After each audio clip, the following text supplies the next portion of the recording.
आपण आज वेगळ्या विषयावर मतं मांडणार आहोत.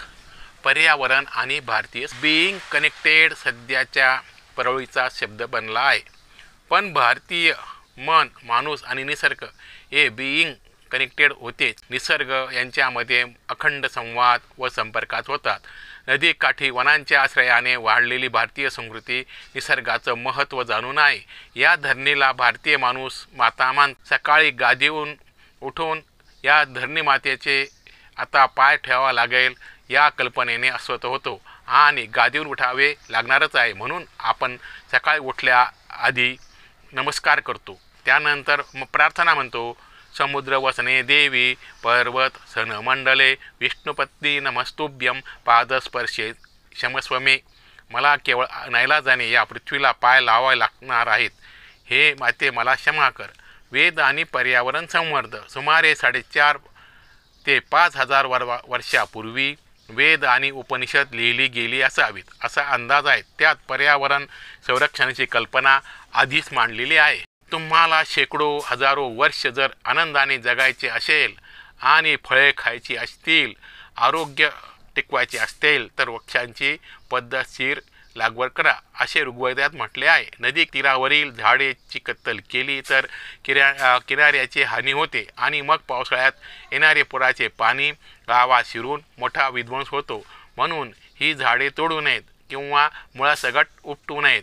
पोषण करणाऱ्या झाडांना तोडू नये, त्यामुळे आपोआप इतर झाडेही मरतात. यामुळे जैव साखळी धोक्यात येऊन संपूर्ण जगाचा विनाश होईल असे वेदात म्हटले आहे. हिरवी झाडे, पाणी आणि हवा या महत्त्वाविषयी अथर्ववेदातच सांगितले गेले. झाडे झुडपे विषारी द्रव्यांचा, प्रदूषकांचा नाश करतात आणि शुद्ध हवा असेल तर झाडांचाच उपायला आणि त्याच वीजबाधेला प्रतिबंध होतो असे म्हटले आहे. झाडांमध्ये सर्व कार्यासाठी आवश्यक असलेले गुण असतात, ते मानवतेला तारून नेतात असं उल्लेखही आहे.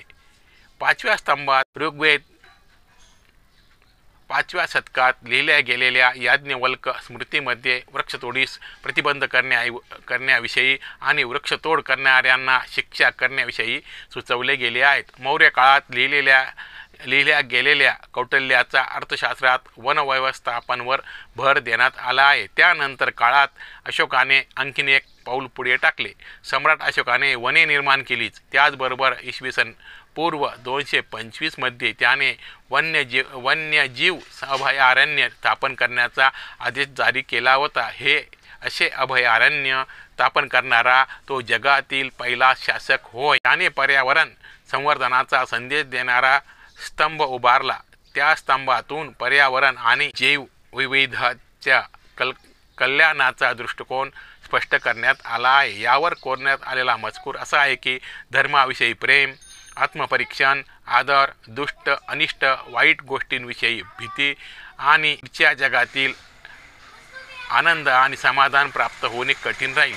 देवांचा लाडका राजा प्रियदर्शनी अशोक असे सांगतो की प्राण्यांना संरक्षण देण्याचा आदेश देण्यात आला आहे. पोपट, मैना, घोडे, जंगल, बदके, नंदीमुख, वाटवागळे, राणी मुंग्या, मासे, कासव, खारी, हरणे, बैल, रानटी गाढवे, जंगली कबुतरे, पाळलेली कबुतरे असे उपयुक्त नसलेले, खाण्यायोग्यही नसलेले सर्व चतुर्पाद प्राणी यांचे संरक्षण केले जावे. याविषयी पिल्ले असलेल्या पिल्लांना अंगावर पाजत असलेल्या शेळ्या, मेंढ्या इत्यादी 6 महिन्यातून लहान असलेले पिल्ले यांची हत्या केली जाऊ नये.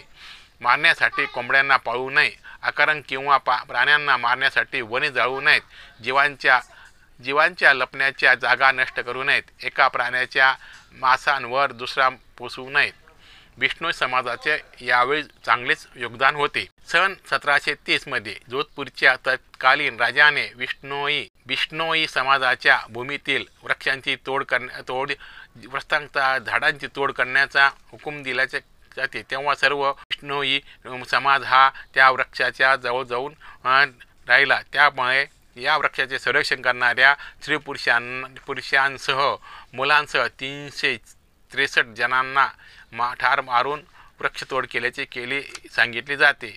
आधुनिक काळात चिपको आंदोलनाची ही कल्पना याच घटनेवरून घेतली असावी. छत्रपती शिवाजी महाराजांनी वृक्षाबाबत महत्त्व जाणले होते. आंबा फणसाची झाडे तोडण्यास सक्त मनाई करणारी राजआज्ञा त्यांनी 1660 जारी केली होती. शेतजमिनीची मशागत करताना शेतकरी जाळप करत.